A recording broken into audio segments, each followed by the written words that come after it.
அன்பர்களே, கேரள மாநில சட்டமன்ற பொதுத் தேர்தல் வரும் ஏப்ரல் மாதம் 9ஆம் தேதி நடக்கிறது. எல்லா கட்சியினரும் ஏறத்தாழ எல்லா தொகுதிகளுக்கும் வேட்பாளர்களை அறிவித்து விட்டார்கள். அறிவிக்கப்பட்ட வேட்பாளர்கள் தீவிரமாக களமிறங்கி பணியாற்றி வருகிறார்கள். இதுவரை ஒரு எம்எல்ஏ மட்டுமே கேரளாவில் வெற்றி பெற்ற பாஜக இந்த முறை இரட்டை இலக்க வெற்றிக்காக தீவிர முயற்சியில் ஈடுபட்டுள்ளது. கேரளாவின் கள நிலவரமும் இதுவரை இல்லாத அளவு மாறியுள்ளது. முன்னர் மாற்று கட்சி பிரபலங்கள் பாஜகவில் இணைவதில்லை.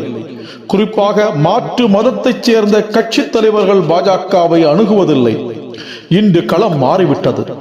முன்னாள் எம்எல்ஏ PC ஜார்ஜ், முன்னாள் முதல்வர் AK அந்தோணியின் மகன் அனில் ஆண்டனி, இப்போது மத்திய அமைச்சராக உள்ள குரியன் என்று கிறிஸ்தவ தலைவர்கள் பாஜகவை நோக்கி வந்தார்கள். இதையடுத்து மாற்றுக் கட்சியினர் வரிசை கட்டி பாஜகவில் இணைந்து வருகிறார்கள். தேவிகுளம் தொகுதி முன்னாள் எம்எல்ஏ கம்யூனிஸ்ட் கட்சியைச் சேர்ந்த ராஜேந்திரன், தற்போதைய CPM எம்எல்ஏ முகுந்தன், முன்னாள் காங்கிரஸ் பொதுச் செயலாளர் MJ ஜோப், தேசியவாத காங்கிரஸ் மாநில செயலாளர் ஜெயக்குமார் என இந்த பட்டியல் நீள்கிறது. துஷார் வெள்ளாப்பள்ளியின் BDJS கட்சி மட்டுமே பாஜகவின் கூட்டணியில் இருந்து வந்த நிலையில் தற்போது 2020 என்ற கட்சியும் இணைந்துள்ளது. அந்த கட்சி நடிகர், நடிகைகள், இயக்குனர் என்று பல பிரபலங்களை களமிறக்குகிறது. இந்த நிலையில் பாஜக மாறாதது மாறும் என்ற கோஷத்துடன் 30 தொகுதிகளை குறிவைத்து காய் நகர்த்துகிறது. இரட்டை இலக்க வெற்றி உறுதி என்று நம்பும் பாஜக முதற்கட்ட வேட்பாளர் பட்டியலில் முன்னாள், இந்நாள் மாநில தலைவர்கள், முன்னாள், இந்நாள் மத்திய அமைச்சர்கள் என்று பிரபலங்களை வேட்பாளர்களாக அறிவித்துள்ளது. கேரள மாநில BJP தலைவர் ராஜீவ் சந்திரசேகர் நேமம் தொகுதியில் போட்டியிடுகிறார். இதுதான் கேரளாவில் பாஜக முதன்முறையாக வெற்றி பெற்ற தொகுதி. இங்குதான் ராஜகோபால் வெற்றி பெற்று முதல் முறையாக சட்டமன்றத்தில் தாமரையை கொண்டு சென்றார். பின்னர் கும்மனம் ராஜசேகரன் இந்த தொகுதியில் போட்டியிட்டார், 2வது இடத்தை பிடித்தார். கடந்த மக்களவைத் தேர்தலில் இந்த தொகுதியில் பாஜக அதிக வாக்குகளை பெற்றது குறிப்பிடத்தக்கது. ஆகவே ராஜீவ் சந்திரசேகர் இந்த முறை சட்டமன்றம் செல்வது உறுதி என்கின்றார்கள் களம் அறிந்தவர்கள். அடுத்து ஷோபா சுரேந்திரன், நாவன்மை மிக்க எளிமையான தலைவர். கட்சிக்கு செல்வாக்கில்லாத தொகுதிகளில் நிறுத்தப்பட்ட போதும் கூட கணிசமான வாக்குகளை பெற்று கட்சியை பலப்படுத்தியவர். இந்த முறை அவர் விரும்பிய பாலக்காடு தொகுதி அவருக்கு கொடுக்கப்பட்டுள்ளது. அவரது வெற்றி உறுதி.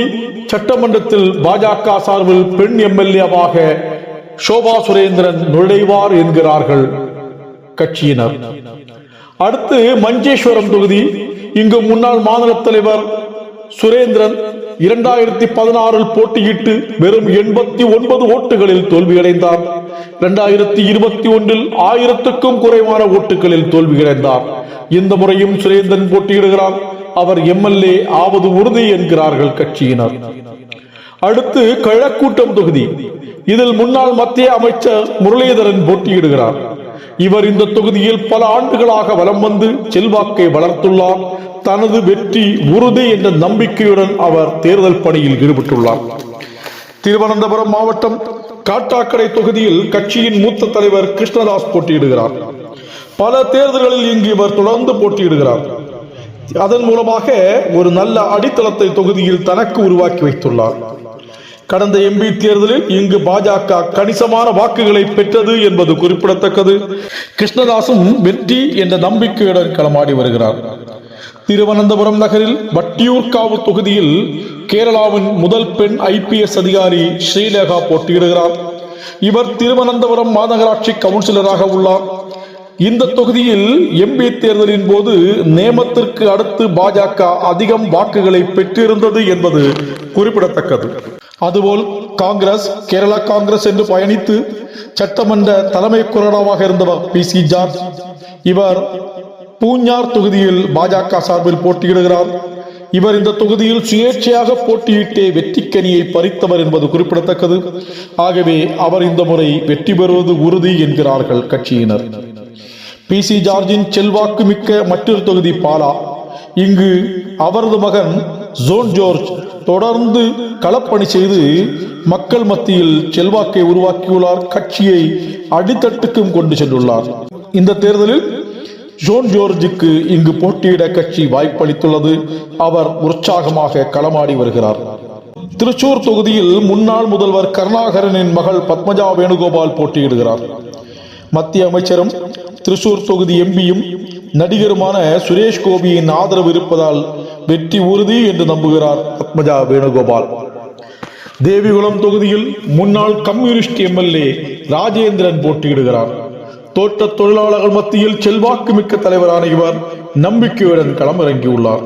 மேலும் மக்கள் செல்வாக்கு மிக்க மத்திய அமைச்சர் குரியன் காஞ்சிரப்பள்ளியில் போட்டியிடுகிறார்.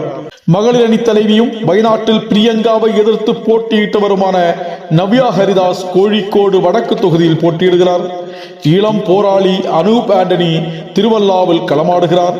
டிவி விவாதங்களில் எதிரிகளை தங்கள் திறமையால் கலங்கடிக்கும் யுவராஜ் கோகுல் நெடுமங்காடு தொகுதியிலும், தொண்டர்கள் மத்தியில் செல்வாக்கு மிக்க சந்தீப் வாசஸ்பதி ஹரிப்பாடு தொகுதியிலும் போட்டியிடுகிறார்கள். பிரபல நடிகரும் இயக்குனருமான மேஜர் ரவி ஒற்றப்பாலம் தொகுதியில் களம் காண்கிறார்.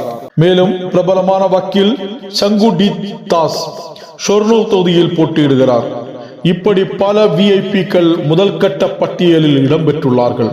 கேரளாவில் பிஜேபி வெற்றி பெறாமல் இருக்க கடந்த தேர்தல்களில் பல தொகுதிகளிலும் காங்கிரசும் கம்யூனிஸ்ட் கட்சியும் தங்களுக்குள் ஒப்பந்தம் செய்து செயல்படுவது வழக்கம்.